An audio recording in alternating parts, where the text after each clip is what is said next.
நான் வாழ்க்கையின் ரகசியத்தை உனக்கு சொல்லிவிட்டு போகிறேன்.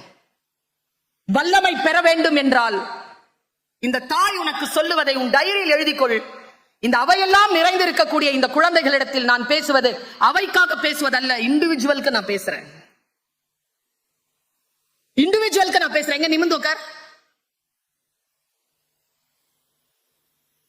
பின்னால வரிசையில இருக்கிறவங்க நிமிந்து உட்காருங்க. என் கிளாஸ்ல யாரும் ஃபெயில் ஆக மாட்டாங்க sir. 23 years of experience. Fail ஆக விடுறதில்ல. ஃபெயில் ஆகிறது தயாரா இருப்பாங்க, விடுறதில்ல. உங்க டீச்சர்ஸ் மாத்திருப்பாங்க.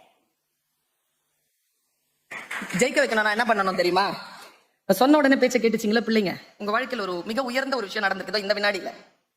உட்கார்ந்த இடத்துல இருந்து 2 இன்ச் உயர்ந்து இருக்கிறீங்க.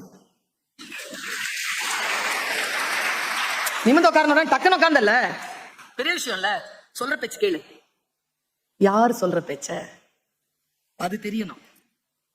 ஏய் இங்க வா, ஏன் அப்படின்னா அப்படின்னு போக கூடாது.